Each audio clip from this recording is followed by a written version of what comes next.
Halo, apa kabar semua? Senang sekali saya Rini Ayuningsih dapat menjumpai Anda kembali dalam program kesayangan kita, Dokterku.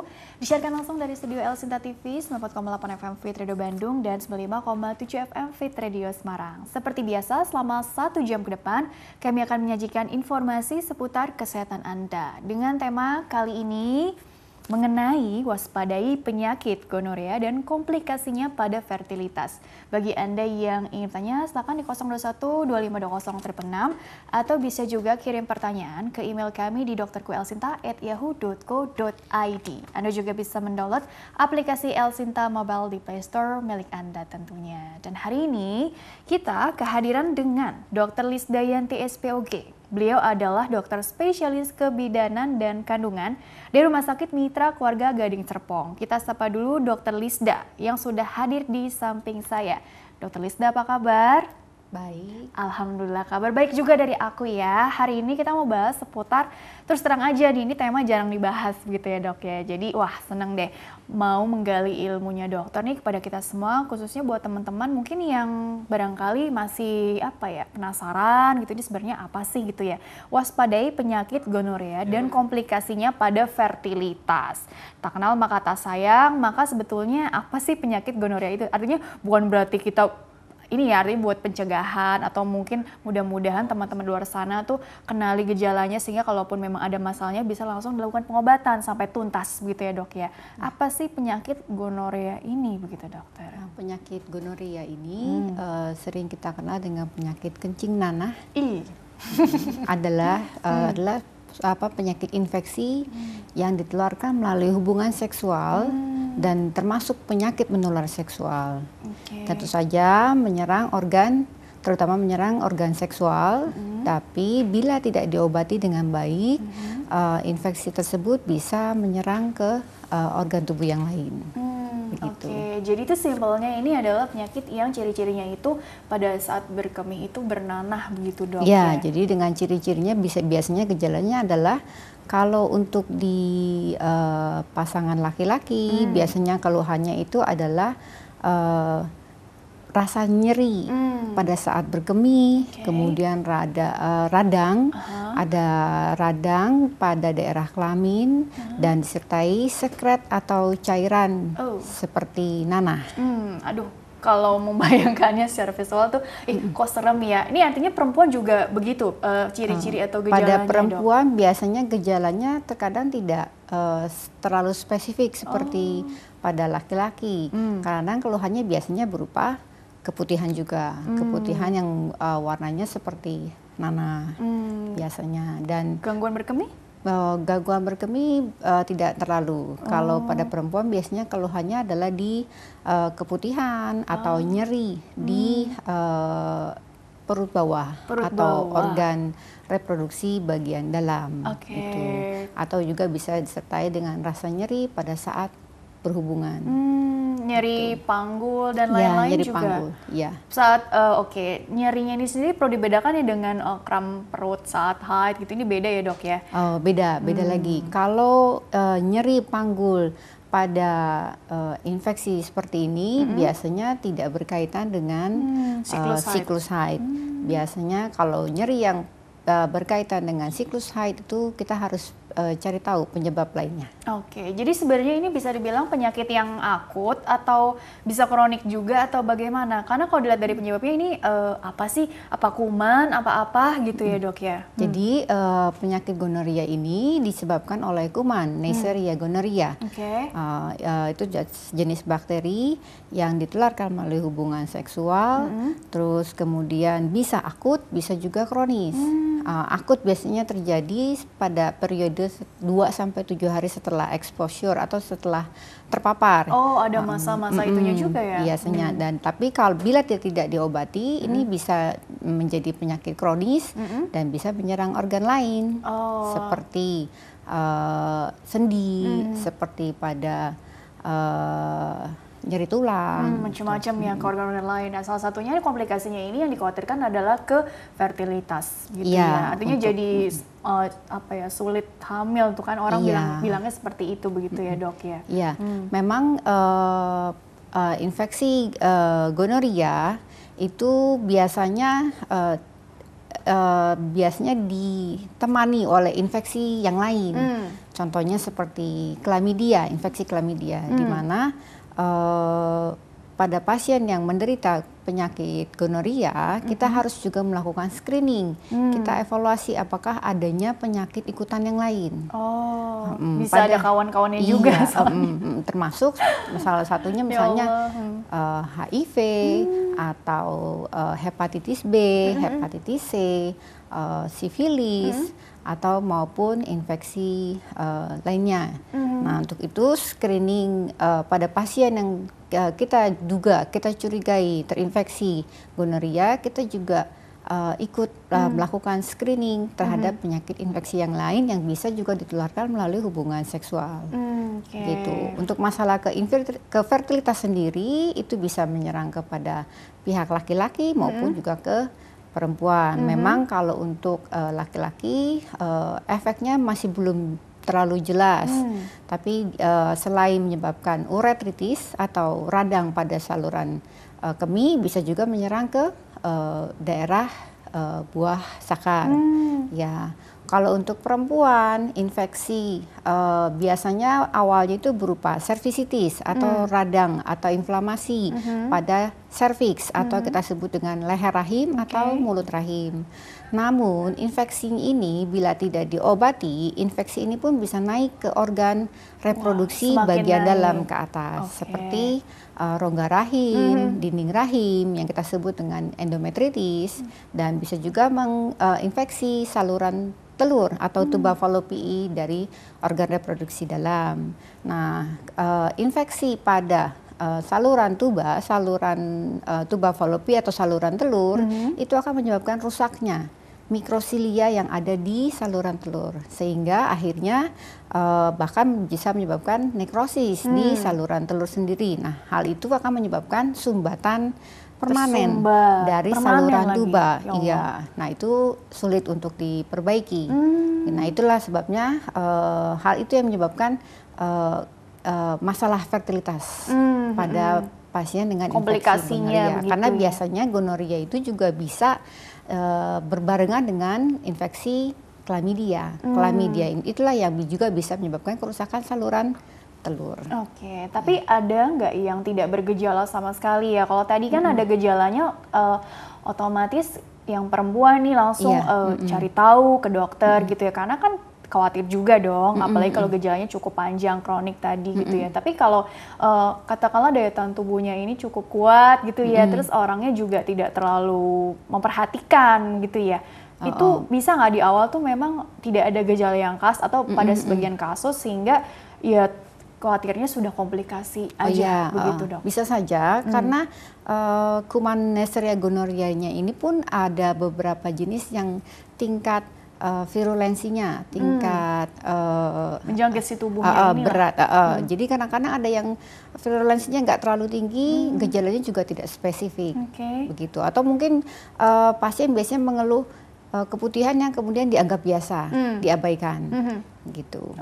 Tapi untuk cara penularannya, apakah memang tadi harus selalu dengan berhubungan dengan pasangan gitu ya dok ya? Artinya ada kontak kulit dengan kulit, secara fisik jelas gitu, atau kan sering juga ditanyakan apakah melalui, yang penting adalah ada misalkan nih si pembawanya ini, si carrier, si kumannya ini, walaupun dia sehat, tidak ada gejala, atau mungkin sudah diobati sebelumnya, dia mungkin menyentuh barang, terus kita juga yang orang lainnya itu mungkin habis pakai dudukan toiletnya, atau mungkin harus ada kontak yang benar-benar bisa dibilang mungkin ya seks khusus atau apa begitu dokter. Jadi biasanya memang penularannya melalui kontak seksual.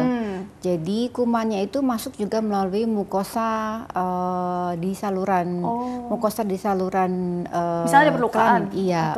Iya, memang karena kumannya itu masuk melalui lapisan mukosa.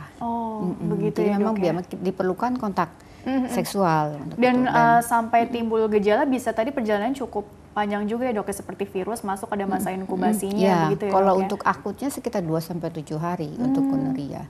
Oke. Gitu, ya. Jadi ketika memang sudah ada gejala, kemudian memang tadi kan cukup variatif gitu ya dok ya.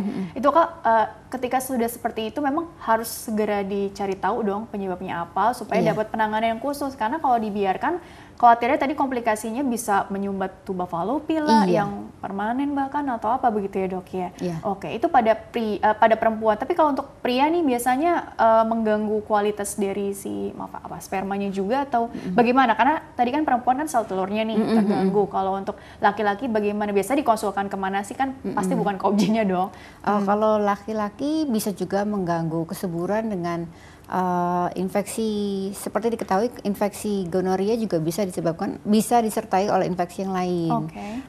Memang efek jelasnya itu tidak sulit dijelaskan, tapi memang bisa disertai dengan penurunan kualitas sperma, penurunan motoritas atau gerakan sperma sendiri, dan penurunan konsentrasi dari sperma sendiri. Oke, baik dokter, kita jeda dulu sebentar ya, nanti dilanjutkan kembali di segmen selanjutnya lebih detail lagi seperti apa ya. Baiklah pemirsa, jangan kemana-mana, tetaplah bersama kami akan kembali sesaat lagi.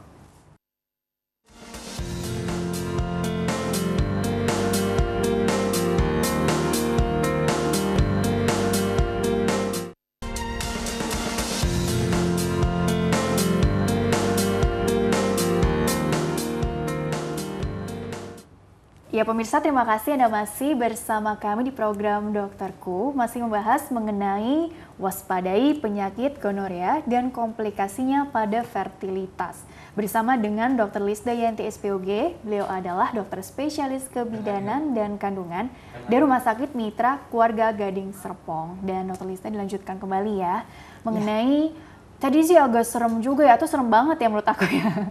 Begitu bahas tema ini, wah menarik nih gitu kan. Terus juga dengar penjelasan dari dokter, waduh kok seperti itu ya gambarannya. Jadi yang menarik lagi begini dokter, faktor resikonya itu sendiri seperti apa sih gitu ya. Karena kan itu disebabkan oleh bakteri, kuman, dan harus melalui hubungan dengan pasangannya gitu ya dok ya. Tapi pada prinsipnya faktor resikonya juga seperti apa? Tadi kan sudah sempat disinggung daya tahan tubuhnya. Kadang-kadang itu juga ada perannya sedikit gitu ya katanya sih gitu. Mungkin ada faktor-faktor resiko yang lain juga yang perlu diketahui dok supaya kita jadi makin paham nih mengenai penyakit ini begitu. Ya, baik. Untuk faktor resiko infeksi gonoria ini tentu satu pada pasangan usia reproduksi. Kedua adanya riwayat kontak.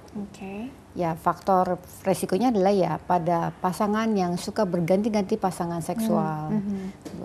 Kemudian juga hubungan seksual yang tidak aman. Contohnya tidak menggunakan alat kontrasepsi seperti kondom.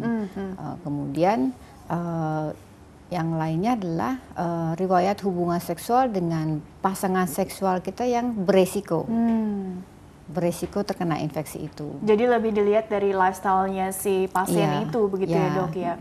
Dan juga tadi kan ada tambahan daya tahan tubuhnya atau mungkin usia yang lagi reproduktif begitu ya dok ya. Ya, jadi, usia reproduksi. Ya. Reproduksi gitu ya. Jadi jarang dong ya yang usia misalnya berapa 50 ke atas 60 ke atas yang katakanlah udah nggak terlalu aktif secara seksual. Iya, memang insidennya memang lebih besar pada pasangan yang pada usia yang usia reproduksi, di mana faktor hubungan seksualnya juga lebih besar. Jadi jarak antara, maaf dok, pada saat habitnya itu dilakukan dengan timbulnya gejala itu kan berdekatan kan ya, bukan seperti yang dia masa lalunya waktu mudanya katakanlah kurang sehat atau kurang bersih gitu ya. Kemudian di usianya yang keberapa gitu baru muncul gejalanya. Nggak seperti itu atau bisa juga seperti itu? Bisa juga seperti itu karena kan bisa terjadi infeksi primer maupun yang lanjutannya. Oke, jadi ketika memang sudah ada keluhan-keluhan yang mungkin bisa dokter paparkan lagi lebih detail lagi ya dok ya. Artinya untuk bantu pemirsa juga barangkali nih, maaf aja ada yang mengalami begitu ya. Jadi kapan sih gejalanya, keluhannya lebih sering muncul atau mungkin ada yang men-trigger juga nggak sih? Mungkin sebelumnya habis apa kelelahan atau mungkin faktor psikologis emosional lainnya juga akan membangkitkan istilahnya kuman-kuman yang tertidur, bagaikan virus yang tertidur. Jadi ada prinsip yang seperti itunya juga nggak dokter? Mungkin kalau infeksi primer itu ya pasien sendiri harusnya tahu, oh saya beresiko. Sebaiknya ya jujur. Maksudnya kalau sudah ada keluhan, kita flashback kembali. Apakah saya beresiko? Apakah pernah saya berhubungan dengan pasangan yang beresiko? Nah, untuk itu sebaiknya segera mengkonsultasikan sendiri ke dokter. Kemudian kalau untuk yang lanjutannya, seperti dibilang tadi, infeksinya pun tergantung dari kumannya sendiri. Ada kuman yang lebih aktif, ada yang tidak, ada yang kurang aktif. Kalau kumannya yang dengan tingkat virulensinya yang tinggi, dia akan langsung menyebabkan gejala. Atau ada juga yang tingkat ininya terendah, tingkat infeksinya rendah, dia bisa aja gejalanya sangat minimal. Dan itu bisa berlanjut ke infeksi lanjutannya.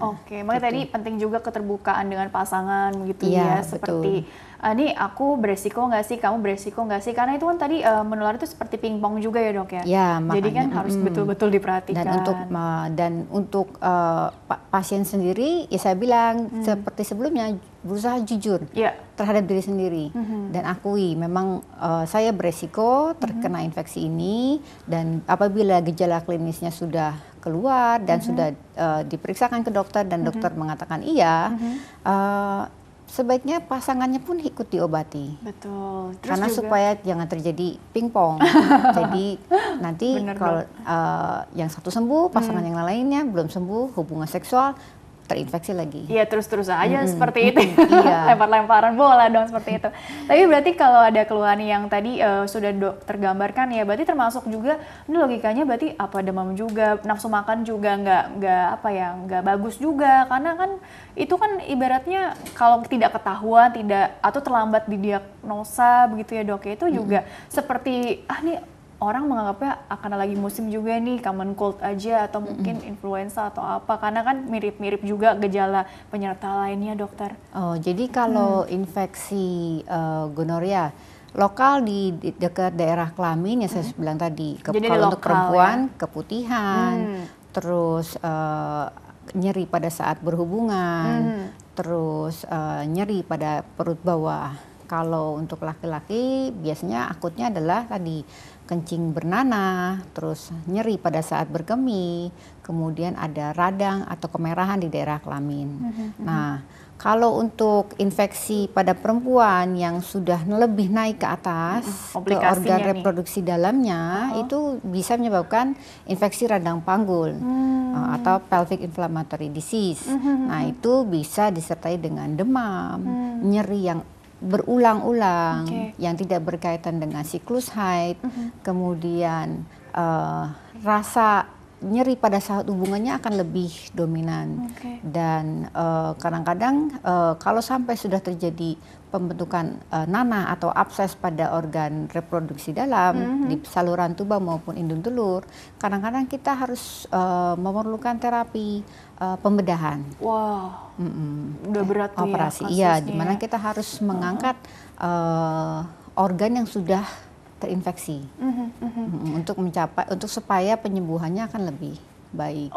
Tuntas gitu ya dok ya. Dok, tapi berdasarkan pengalaman praktek dokter atau baca-baca di literatur gitu ya, atau kasus yang banyak terjadi di Indonesia deh gitu ya, itu kebanyakan memang pasien mungkin datang dengan saya sudah lama menikah belum memiliki keturunan, setelah diperiksa-periksa ternyata salah satunya ada gonorea ini, atau mungkin udah bentuk komplikasinya ternyata kalau ditelusuri ada kaitannya juga dengan penyakit tema kita kali ini, atau bagaimana dokter? Jadi ketahuannya itu memang sudah agak terlambat atau bagaimana sih prinsipnya kebanyakan gitu? Pada fertilitas kadang-kadang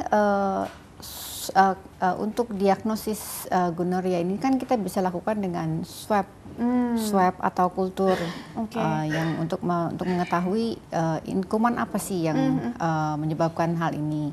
Apabila ditemukan kuman Diplococcus gram negatif intraseluler, ya itu adalah ke arah gonorea. Itu. Jadi memang untuk pemeriksaannya harus tadi pemeriksaan khusus dengan swab tadi ya dok, seperti diambil sampelnya dari masing-masing. Sampel sekretnya, sampelnya dari kalau untuk laki-laki daerah saluran kemihnya, kalau perempuan di daerah sekitar vagina atau serviks. Iya. Nanti dari hasil sekretnya ini biasanya apa, berupa positif atau negatif gitu ya? Bila ditemukan gram negatif Diplococcus intracellular itu indikasi adanya infeksi gonoria. Oke, terus kemudian langkah-langkah selanjutnya bagaimana ya dok ya untuk si terapinya itu sendiri? Artinya kan ini harus dituntaskan supaya nanti tidak mengganggu program kehamilannya gitu ya. Artinya untuk selanjutnya kan ada rencana-rencana ingin memiliki keturunan dalam mungkin jangka waktu yang tidak jauh lagi begitu ya. Kira-kira bagaimana dok? Biasanya kan untuk terapi gonoria kita berikan kombinasi antibiotik, antimikroba, golongan ceftriaxone, dan azitromisin. Kemudian apabila sudah kita yakini pasien dan pasangannya sudah diobati, baru kita lakukan work up berikutnya untuk fertilitasnya. Biasanya kita akan memeriksa saluran tuba falopi dengan pemeriksaan hysterosalpingografi, HSG. Oke, langkah-langkahnya untuk seperti melihat itu. potensi dari kedua tuba. Oke, baik dokter. Kita sekarang masuk ke pertanyaan email dulu ya, karena ini ada 2 pertanyaan yang juga tidak kalah pentingnya juga ya. Mohon ditanggapi satu persatu ya dok ya. Jadi bagi pemirsa yang ingin bertanya via email, silakan kirim saja pertanyaan ke email kami di drkuelsinta@yahoo.co.id. Format lengkapnya di bawah ini, nama, usia, serta tempat tinggalnya ya. Bagi yang mungkin tidak berkenan atau apa, bisa pakai nama inisial juga boleh. Oke, silakan aja ya. Baik, pertanyaan pertama dari Inge dari Bekasi, usianya 29 tahun ya. Dokter, saya ada keputihan yang terus berulang, tidak sembuh-sembuh. Padahal sudah pernah ke dokter, hasilnya terinfeksi jamur. Habis itu sudah diberi obat, namun keputihannya sampai sekarang masih sering berulang dengan ciri-ciri yang sama dengan infeksi jamur waktu itu dokter. Dominan ini rasa gatalnya. Apakah keputihan ini tanda-tanda dari penyakit menular seksual? Apakah bisa menular ke pasangan melalui hubungan? Walau katanya kebersihan selalu saya jaga sebelum dan sehabis berhubungan. Oke, kemudian saya baru menikah 8 bulan dan belum ada anak. Terima kasih. Jadi problem utamanya keputihan yang berulang. Dulu pernah diperiksa karena jamur, penyebabnya dikasih obat udah, tapi masih sering kambuh-kambuhan. Ini bagaimana resikonya? Apakah ada kaitannya ke tema kita kali ini? Dan solusi ke depannya juga bagaimana? Karena ada rencana ingin punya anak juga tentunya ya. Silakan dokter. Untuk Ibu Inge, 29 tahun. Oke, baik. Untuk keputihan sendiri, saya lihat kalau dari keluhannya gatal, ya memang biasanya kita indikasikan kemungkinan ke arah infeksi jamur. Biasanya disertai dengan rasa merah, dengan rasa gatal, panas di daerah kemaluan. Kalau kita lakukan pemeriksaan ada iritasi, inflamasi di daerah serviks maupun daerah vagina. Memang kalau infeksi jamur ini bisa saja berulang, tapi infeksi jamur tidak ditularkan melalui hubungan seksual. Mungkin harus dicari tahu kembali apakah benar memang cuma infeksi jamur. Mungkin bisa dilakukan pemeriksaan swab dari sekret vagina maupun kultur untuk lebih tahu pasti sebabnya karena apa. Kalau memang sebelumnya sudah dilakukan swab dan memang indikasi kepada infeksi jamur, ya mungkin kebersihan organ wanitanya harus lebih dijaga.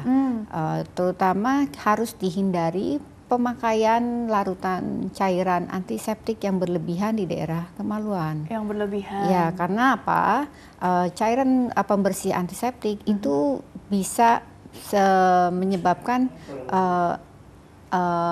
matinya kuman-kuman normal di daerah vagina, mengganggu keseimbangan asam di daerah vagina, sehingga jamur yang harusnya tidak bisa tumbuh akibat ada kuman normal yang menjaga pH vagina kita, itu justru jadi akan tumbuh. Satu. Kedua, mungkin perlu diperiksa kembali apakah ada infeksi, ada penyakit lain selain itu.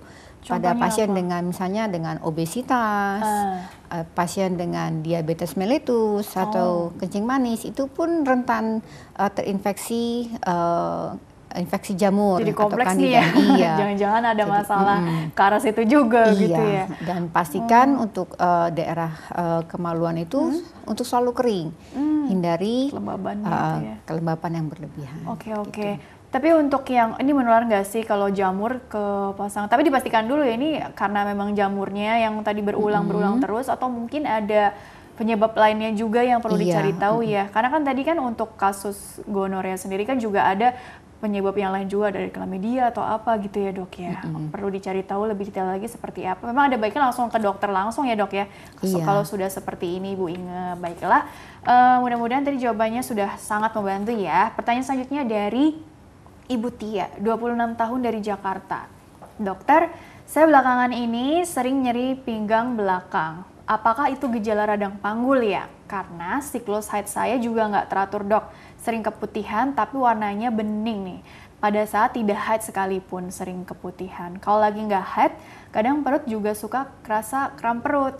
Saya belum menikah tapi takut nanti ganggu kesuburan saya. Terima kasih. Usianya 26 tahun. Nah ini pertanyaannya ini gejala radang panggul nggak sih gitu? Memangnya radang panggul tuh mungkin selain karena komplikasi dari gonorea juga bisa karena ya apalagi sih dokter buat supaya kita jadi makin terbuka aja sih bahwa untuk melihat satu penyakit tuh kita bisa lihat ada banyak sekali faktor-faktor yang mempengaruhinya juga gitu loh. Iya, baik. Kalau dilihat dari profil Mbak Tia ya, Mbak Tia masih belum menikah, kemungkinan untuk infeksi radang panggul itu kecil. Karena faktor resikonya minimal. Kita berasumsi belum menikah, belum berhubungan seksual, ya kemungkinan untuk infeksi radang panggul pun kecil. Tapi infeksi di daerah organ panggul pun bisa juga disebabkan oleh penyakit lain. Misalnya infeksi di daerah sekitar organ pelvik atau di sekitarnya, misalnya dari usus buntu, itu bisa juga, ya, dok, ya? Iya, karena letaknya berdekatan, itu bisa aja terjadi, cuman kecil sangat kecil sekali. Terus kemudian kalau dilihat dari keputihannya yang bening, menurut saya sih itu kecil kemungkinan itu karena infeksi. Karena kita ketahui siklus hormonal dari perempuan itu terutama pada daerah siklus periovulatory atau daerah sekitar masa subur pun kita bisa mengeluarkan keputihan dengan ciri-ciri kental, bening, tidak berbau, tidak gatal, dan tidak menyebabkan rasa nyeri. Gitu. Begitu ya. Iya. Karena ini pertanyaan kok dua-duanya seputar keputihan gitu ya. Jadi banyak perempuan di luar sana yang khawatir juga sih. Ini keputihan yang masih tergolong normal atau yang abnormal itu juga bagaimana begitu. Yang tanda-tanda penyakit menular seksual tuh yang bagaimana juga gitu. Itu yang perlu diperhatikan lagi begitu ya dok ya. Iya. Oke. Nah mungkin belajar dari pengalaman-pengalaman dari email ini begitu ya dok ya. Sebetulnya sih ketika kita perempuan ini sudah ada keluhan, mungkin langkah-langkah yang sebaiknya dilakukan ya sebelum katakanlah periksa ke dokter obgynnya gitu ya. Apa sih yang bisa dievaluasi lagi begitu dok? Karena kan kadang kita perempuan pun nggak sadar gitu sebenarnya kita punya faktor resiko apa saja sih atau riwayat sebelumnya juga bagaimana kalau diingat-ingat kadang ada juga yang lupa gitu ya dok ya. Yang mungkin berkaitan langsung untuk menghindari atau mewaspadai penyakit-penyakit yang seperti ini begitu ya. Itu kira-kira seperti apa juga ya dok ya? Jadi pertama sekali adalah kita harus sadar diri sendiri. Kita evaluasi diri sendiri. Apakah kita beresiko?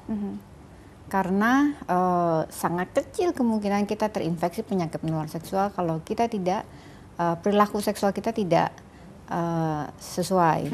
Jadi faktor resikonya adalah sebaiknya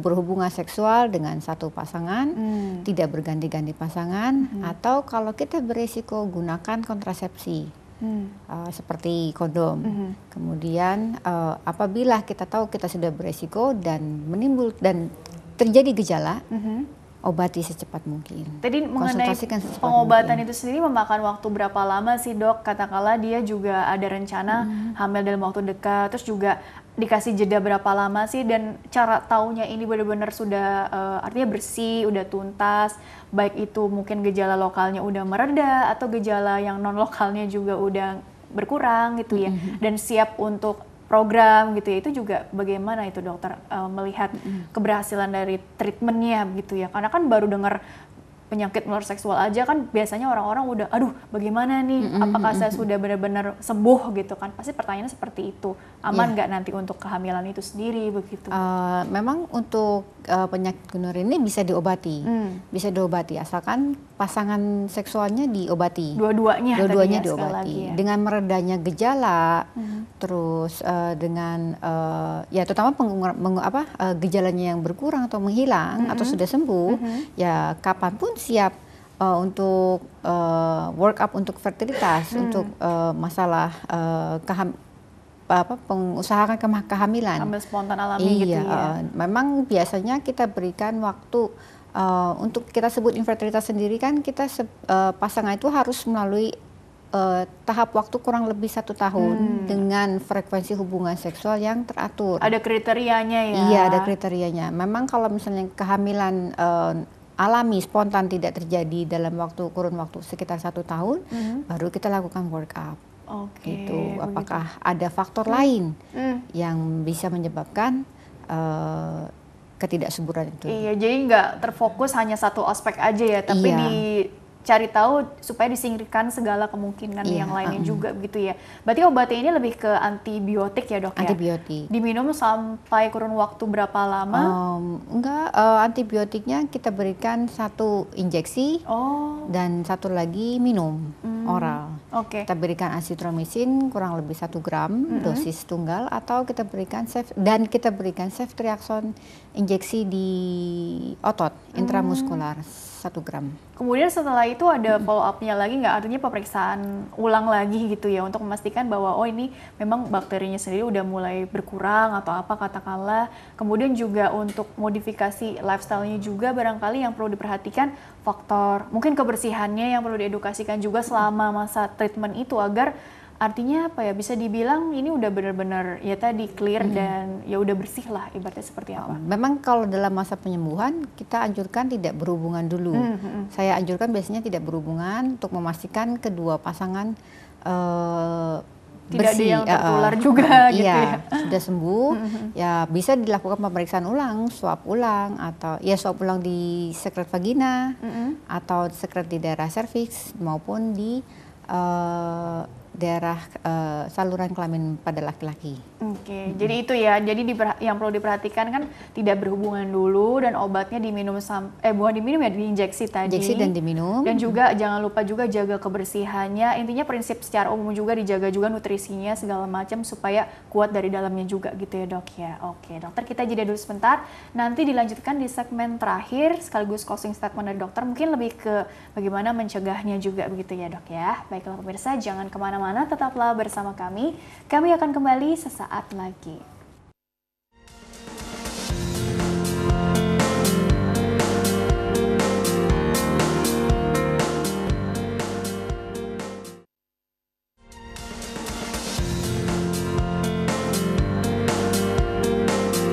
Boleh dong, mulai ya. Ya pemirsa, terima kasih Anda masih bersama kami di program Dokterku. Masih membahas mengenai waspadai penyakit gonorea dan komplikasinya pada fertilitas. Bersama dengan Dr. Lisda Yanti SPOK, dokter spesialis kebidanan dan kandungan dari Rumah Sakit Mitra Keluarga Gading Serpong. Dan Dr. Lisda dilanjutkan kembali ya.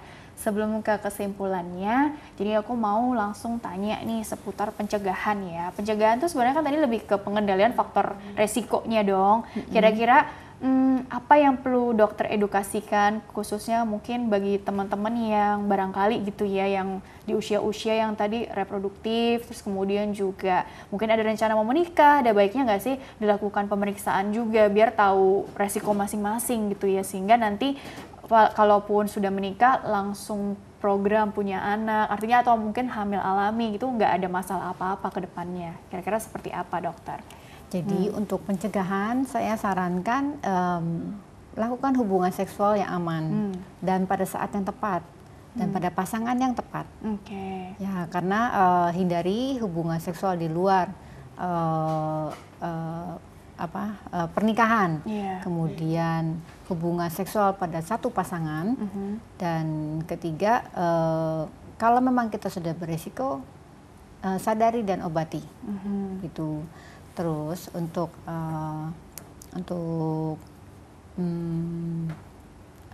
intinya kalau memang sudah ada keluhan nih barangkali nih, artinya ini udah menikah deh, kita ambil kasus sudah menikah, terus kok belum dikaruniai keturunan gitu ya, dicari tahu nih dok, terus tadi kan pahami faktor resiko dan jangan terlalu bersedih juga kali ya kalau sudah dinyatakan oh ada penyakit ini langsung diobati secara tuntas, tapi bukan menunda-nunda pengobatan juga kan rasa takut. Nah ini mungkin tipsnya juga untuk pasangan-pasangan yang seperti itu juga bagaimana itu dokter? Jadi untuk pranikah, untuk pasangan yang pranikah, ya masing-masing jujur.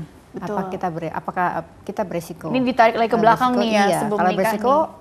Konsultasikan, obati. Betul. Kalau sudah menikah, bila dalam waktu 1 tahun belum ada konsepsi atau kehamilan secara spontan, evaluasi masing-masing. Pihak laki-laki cari faktor lainnya, pihak perempuan juga cari faktornya. Apabila memang ternyata sebelumnya ada resiko terinfeksi, ya pertama kita untuk perempuan kita follow up saluran telurnya dengan pemeriksaan HSG. Ya, terus kemudian untuk laki-laki mungkin bisa dilakukan pemeriksaan urinalisis, urin lengkap, atau swab dari organ kelamin, begitu. Jadi masing-masing ada. Tapi kalau untuk perempuan tadi kalau memang dicurigai ke arah situ, nanti ada HSG untuk mengetahui kualitas dari saluran telurnya tadi, tuba kita bisa lihat dulu dengan pemeriksaan dalam, baik dengan pemeriksaan inspekulo maupun pemeriksaan dalam vaginal touche, kemudian kita lakukan pemeriksaan USG untuk evaluasi apakah ada inflamasi atau peradangan di daerah sekitar rahim, saluran telur maupun indung telur. Kemudian apabila kita evaluasi lagi patensi tuba dengan pemeriksaan HSG. Begitu ya step by stepnya. Jadi memang harus selalu dikomunikasikan ke dokter yang menanganinya langsung gitu ya. Nah barangkali juga saran dari dokter obginnya nih untuk pasangan suaminya nih begitu ya. Kalau ada keluhan yang seperti ini mungkin siapa saja sih dokter-dokter yang terlibat? Karena kan kalau obgin kan lebih ke perempuan ya dong. Nah untuk nasihatnya aja atau saran aja untuk step by stepnya, kalau untuk ke pihak suaminya juga barangkali siapa saja dokter-dokter yang terlibat di sini dokter? Baik, sebenarnya penyakit gonorrea ini pun bisa dikonsultasikan ke dokter umum atau maupun ke dokter spesialis kulit dan kelamin. Jadi itu nanti bisa bisa dilihat-lihat juga ya, tergantung dari keluhannya juga begitu ya dok ya. Apabila ternyata sudah terjadi masalah infertilitas, misalnya gangguan analisa sperma atau kualitas sperma, mungkin bisa dikonsultasikan ke dokter androlog. Ke androlog gitu ya. Jadi memang dilihat dari case by case-nya gitu ya dok ya. Tapi pada prinsipnya jangan keburu takut juga ketika harus dilakukan pemeriksaan atau tahapan-tahapan pengobatannya, karena kan tadi tujuannya ini untuk sembuh secara tuntas supaya nanti bisa cepat memperoleh keturunan juga ya dok ya. Kan fertilitasnya ini kan tadi yang lagi di tangan gitu ya. Oke dokter, karena waktunya juga terbatas, jadi kesimpulan yang bisa dokter Lisda sampaikan nih mengenai tema hari ini singkat saja kepada kita semua. Silakan dokter.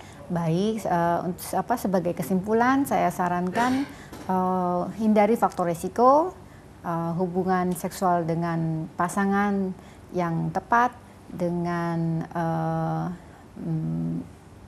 sehat dan aman, gunakan alat kontrasepsi yang aman. Kemudian apabila sudah timbul gejala, konsultasikan, jujur konsultasikan, utarakan kepada dokter apakah kita berisiko. Kemudian jangan lupa untuk mengobati pasangan seksual supaya tidak terjadi infeksi berulang. Jadi jangan sembunyikan informasi tadi ya dok ya, karena itu keterbukaan itu penting supaya nanti bisa ditangani sesuai dengan riwayatnya juga begitu ya dok ya. Baiklah dokter Lisda, terima kasih telah berbagi ilmunya di sini. Mudah-mudahan membawa banyak manfaat untuk orang banyak. Sukses selalu untuk dokter Lisda ya. Amin. Amin. Dan pemirsa, terima kasih juga Anda telah mengikuti program ini. Saya Rini Ayuning Tias beserta Syukur yang tugas mohon undur diri dari hadapan Anda. Terima kasih dan sampai jumpa.